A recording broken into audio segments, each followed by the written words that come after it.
اور اس کا ایک واقعہ بھی، حضرت عمر ہمیشہ حضرت ابو بکر سے نہ کوشش کرتے تھے آگے نکل جاؤں آگے نکل جاؤں آگے نکل جاؤں، ساری زندگی موقع نہ بن سکا۔ تبوک کا موقع آیا تو اللہ کے نبی نے کہا مال خرچ کرو۔ عثمان رضی اللہ تعالیٰ نے 10,000 لشکر کا سارا سامان تیار کیا، ان کی سواریاں، ان کا راشن کے لیے تھیلوں کو بند کرنے کے لیے دھاگے تک اپنے گھر سے دیے، اور 300 دینار اوپر دیے۔ تو اللہ کے نبی کی جھولی میں وہ 300 دینار پڑے تھے یوں، اور آپ ان دیناروں کو اٹھا کے یوں فرما رہے تھے ما علی عثمان اللہ یعمل بعدا، عثمان آج کے بعد کچھ بھی نہ کرے تو جنت واجب ہوگی۔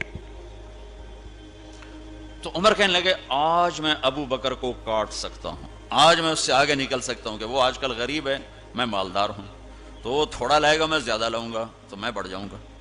لہٰذا انہوں نے اپنے مال کا آدھا حصہ، آدھا گھر میں رکھا اور آدھا لے کر آئے۔ ابو بکر نے جھاڑو پھیر دیا، جو کچھ تھا وہ سارا سمیٹ کے لے آئے۔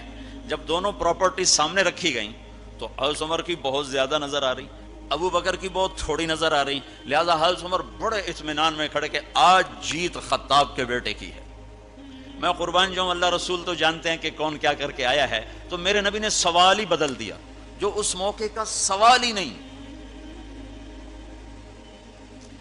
کوئی آدمی مسجد میں چندہ دینے جائے، مدرسے میں چندہ دینے جائے، کہا جی مول صاحب یہ 1 لاکھ روپیہ ہے مدرسے کے لیے، مسجد کے لیے۔ آگے مولوی صاحب کہیں پیچھے کتنے پڑے ہوئے ہیں، تو کہے گا اے بھی واپس کرو، میں تو تھوڑی نیت ہے جو کوئی چکر لگتا ہے کہ تسی ٹھیکیدار ہو، مگر علی شاید ابھی پیچھے کتنے پین۔ یہ موقع کا سوال ہے ہی نہیں۔ مولوی صاحب کو چاہیے جی جزاک اللہ، یہ لیجیے رسید، بسم اللہ، پھر بھی موقع آئے تو دیتے رہیں۔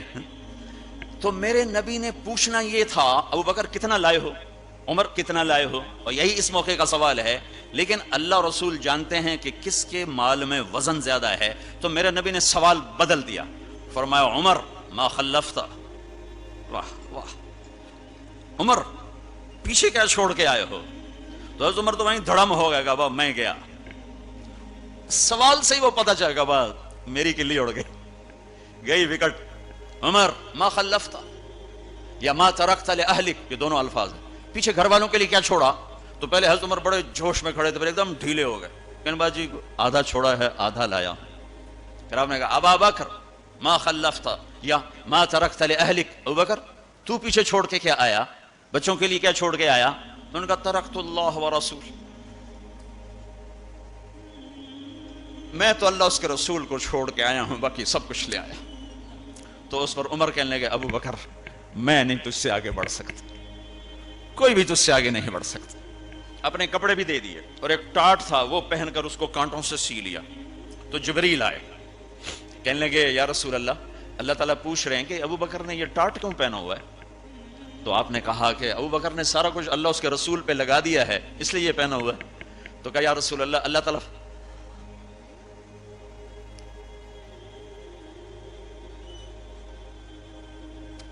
تعالیٰ فرما رہے ہیں ابو بکر سے پوچھو مجھ سے راضی تو ہے، مجھ سے راضی تو ہے، اس فقر میں مجھ سے راضی ہے؟ میں تو اتنا سفر کر کے آیا ہوں، حالانکہ ابھی 4 دن پہلے میں 12 ملکوں کا 10 ملکوں کا سفر کر کے آؤں، ساری ہڈیوں میں درد ہے، میں اس لیے آیا ہوں کہ چلو کوئی بخشش کا بہانہ مل جائے، کوئی بخشش کا بہانہ مل جائے، اللہ راضی ہو جائے۔ آپ سارے اس لیے حج پہ جا رہے ہو کہ اللہ راضی ہو جائے، جو سارے جہان سے کہتا ہے مجھے راضی کر، وہ کہہ رہا ہے ابو بکر سے پوچھو مجھ سے راضی تو ہے۔ تو آپ نے کہا ابو بکر تیرا رب تجھے سلام بھی کہہ رہا ہے اور پوچھ رہا ہے کہ راضی ہو؟ تو ابو بکر کی چیخیں نکلی، میں اپنے رب سے راضی، میں اپنے رب سے راضی ہوں، میں اپنے رب سے راضی۔ میرے بھائیو بہنوں، زندگی ایسے گزار کے مرو کہ اللہ کو ملو تو اللہ خوش ہو کے مل رہا، ایسے نہ مرو کہ اللہ کی بارگاہ میں پیش کیے جا رہے ہوں مجرم بن کر، قیدی بن کر۔